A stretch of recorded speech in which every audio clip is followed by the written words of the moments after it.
começou. Oi? Opa, tudo original. É original, ó. O Pablo é que ficou favorável. Fui eu que falei pra ele. Você falou pra ele? Fui eu, mandei mensagem assim pra ele, falei, ó.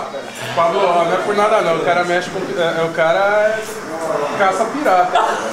Puta que pariu, ele gelou, saiu da sala, pô, vocês estão me sacaneando. Eu fico mandando ele pra ele, chefe, vocês estão sacaneando. Não, Pablo, é verdade.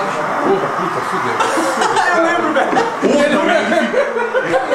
Ele um dia me chamou um pouco particular. Ô, mano, você conhece aquele tal de Deus? Ô, mano, tô com medo do cara. Mano, você sabe se o cara vai me desenrolar.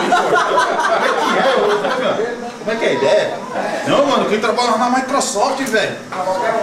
Mano, tô com eu tô com dois consoles bloqueados aqui, mano. Sério, velho? Gelou. Gelou, mano. Subiu da live. Não subiu da live, subiu da live. Só joga Call of Duty, tá apavorado. Ficou noiado. Eu falei, mano, pra que o cara vai te fazer isso? Se ele puder fazer isso, pra que ele vai te fazer isso? É menos dois jogando, porra. É menos dois jogando. É menos dois consoles funcionando. Foi, os moleques gostou. Por que ele vai fazer isso? Você vai ganhar o quê fazendo isso? Não, mano, pra que Não, porque eu falo assim, o cara falou bem desbloqueado. Não, velho, eu trabalho com isso. Olha, eu faço não, cara. Eu fecho só fenomenal, o cara desenvolveu muito, você tem que pegar só o trabalho da Microsoft. Caralho, velho! Porque Flamengo? Cadê Flamengo? Ele tá aí? Pega uma caixa dessa aí e tá igual C4, né?